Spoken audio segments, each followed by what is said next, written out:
And Dr. Umar, if you tuning in, check us out Wednesday, and because I know you got a couple words for your man Cornel. Let's see how he responds to some of what might come up in our conversation that you bring up here. Now, I'm also concerned, Dr. Cornel West. I'm also concerned, Don King Jr., as to whether or not you're going to focus on Black people's issues, or are you going to be a multiculturalist? Because if Cornel West is going to be a multicultural presidential candidate, that will hurt Black America. That will hurt Black America.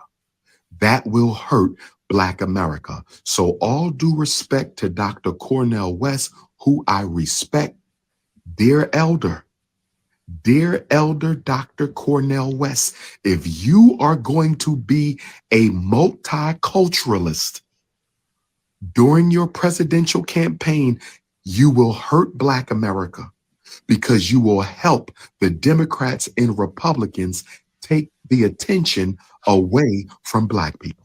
We already have enough attention being taken away from issues that affect Black people. So for all of you who are friends with Dr. Cornel West, can you please find out whether or not he's Jared, we're going to ask him Wednesday. Please don't do that. Don't ask him them dumbass questions. I'm going to play him this presidential clip. candidate. I'm going to play him If this he's clip. going to be a multiculturalist, we do not need him to run. Cornel West, please don't hurt your people. Don't hurt your people. Do not run for president if you are going to be a multiculturalist. Dr. Cornel West has a snow bunny? Are you sure? Can somebody confirm the allegation is that Dr. true? Cornel I didn't even West watch this far in the video. Is married to a bunny? I never heard that. Oh, can that be confirmed? Oh my goodness. Can that be confirmed? Can somebody confirm Can we if Dr. confirm it? Cornel West is married to a snow bunny? Can that be confirmed? Leah says she's Palestinian. Can somebody please confirm? Text me a picture. Hey, but I've been in the room when people have talked about Nkrumah to my cell phone. And text me a picture, Sister Nasser, of him and his wife to my cell phone, 215-989-9858. Oh, he put a cell phone out there? 989. Text me I didn't hear he had a snow bunny. He put his phone number out are back still when he bunnies because Arabs are Caucasians for purposes of the U.S. Census. In the United States of America, Arabs are Caucasians. So if she is Arab, she is snow bunny. Can somebody confirm? Can somebody confirm? Can somebody confirm? Let's move on. Now, I'm also. Yeah. Shit, I thought we should move on when he started grabbing Arabs. But yeah, that dude is a problem. You damn right, Troy. We're gonna sit there and watch the whole thing with Dr. West. And I'm gonna get the extended clip. Not just the IG joint. We're gonna get the whole. We're gonna make him sit there and listen to the whole thing. Now, what you got to say, Dr. West? You gonna be a multiculturalist? You gonna be a multiculturalist with your snow bunny? You bring in the snow bunny? Anyway. Go ahead. I mean, so so my thing is, my initial reaction, in all seriousness, whatever seriousness I would bring to a response to this is sort of my point about the so what and I don't know enough about what Umar Johnson's argument is, or those in his lane, but what then would the argument be for engaging electoral politics? Because I know a lot. Hold on, Diallo. Give me one second. Because I know a lot of African-centered folks prevaricate and put on the show and went and vote for the Democrat, Obama, Biden, maybe Sanders at one point. But if the argument is a critique about engaging other groups in electoral politics, then it's fraudulent is the word I want to say, but maybe that's too harsh. It's disingenuous because obviously if the game is electoral politics, you're going to have to vote and work with and engage other communities. So after that point is understood, what then is Umar advocating? Is he advocating an after party style approach where we at least get our platform together and engage on that basis? Why are you asking? You listen to the man. You asking these questions, you heard what he said. Attention in this clip to this. Umar been talking about politics that I've been hearing Umar every 4 years, every U.S. election cycle. These politically reactionary individuals come out and dance around the periphery of every election cycle, spewing utter nonsense in order to, I think Umar was very honest. He said, don't take away attention from Black people. And Umar, as the self-appointed, spokesperson, embodiment of Blackness, prince of self-crowned, prince of pan-Africanism, is like, there's a Black panhandling, prince of panhandling, taking attention away from me. You notice how they talk about Black. It just happened here with the city council, where many Black reactionary politicians were upset that $51 million was being allocated to help. $50 million was allocated to immigrants here. And Black politicians got up and said, Black children, Black community, Black people, Black children, Black. That doesn't say anything on a political level. You notice they never talk about specific policies. So all like from Ice Cube to P. Diddy to Umar, as the 2024 election cycle ramps up, they're all going to come out spewing nonsense. All these prominent Black people. And every one of them is going to establish a little camp. But the main thing he said, the highlight, is attention.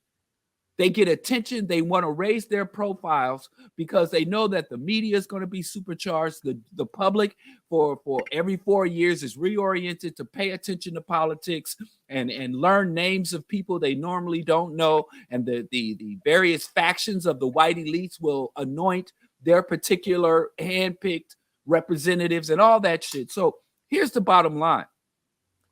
Umar just really doesn't want any other prominent Black person. You either have to get with Umar or figure out how to bring Umar in, because Umar doesn't really stand for anything. Umar will be like, don't vote and stay out of it. Or he'll come in and say, well, you just need a Black agenda. What the hell is the Black agenda?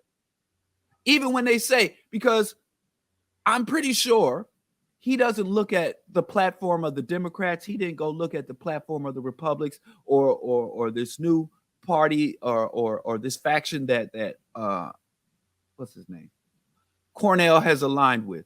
It's just frustrating to me how prominent Black or leading Blacks throw these political tantrums instead of engaging in real political strategy and really engaging in political education of the Black masses so that we can properly manipulate, properly maneuver, properly extract from the political arena what we need and then move on.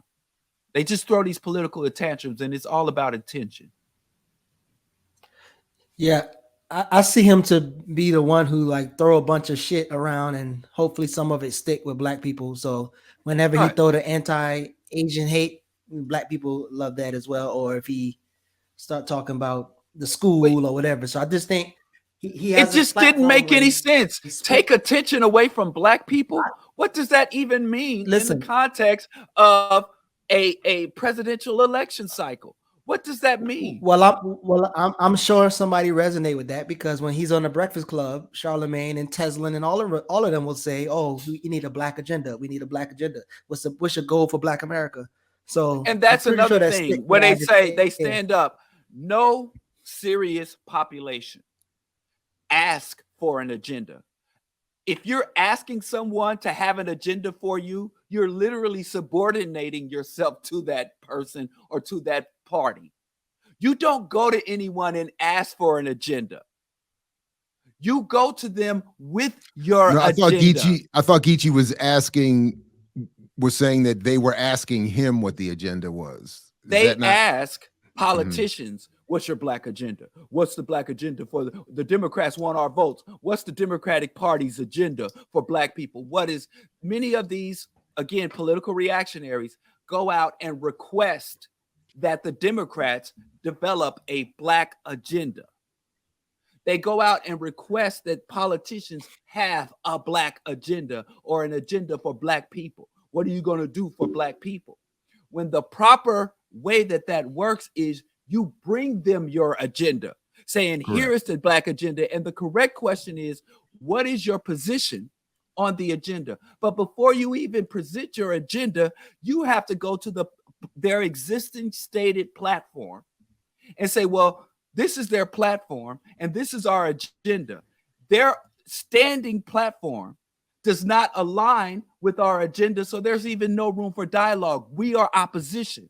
Or if you can go to the agenda and say, well, there is some overlap and some common ground. So when you see the overlap and common ground between the black agenda and the DNC agenda, or the black agenda and the Green Party agenda, or any other libertarian party agenda and the black agenda, then that's when you go sit down at the table and say, this is our agenda. These are your vulnerabilities that we will act on. These are the way we can strengthen. We still engage politics like children throwing a tantrum. If you don't give me what I want, I'm going to hold my breath. Or if you don't give me what I want, you don't get my vote. They don't give a shit. When you remove yourself from the election cycle, you become moot. You become moot. Both of the political parties already factor in for a majority of the electorate not voting. So you're playing in your hand when you say, I'm not going to vote. So there is a lot to be gained from properly and intelligently engaging the U.S. political system, local elections, regional and national. One thing we will never get from the U.S. Electoral system is liberation. It's never going to be on the ballot. Liberation must come from the top, from the bottom up. It must grow organically from our community. We cannot elect liberators. We must cultivate and rise up liberators and be liberators ourselves. But we can get competent policies. We can get certain resources and supports, whether that is healthcare, related to healthcare, related to prioritizing education, whether it relates to infrastructure. None of the sexy shit like revolution, liberation, uprisings, that's never going to come from the political system. That comes against the political system. But again, there are many things that we are worthy of and that we can extract from the political system. But the way these Umars orient us and the way they direct us make sure, guarantees that we get no benefits and nothing but liabilities from the larger political system, because we don't properly mobilize and properly direct what relevant and significant political power we have as a black voting population. I mean, it just frustrates me when they play with this. I think John Hope tells us the political power comes from him being the Federal Reserves of black people, and obviously him and Andy Young supporting Cop City down there with Dickens.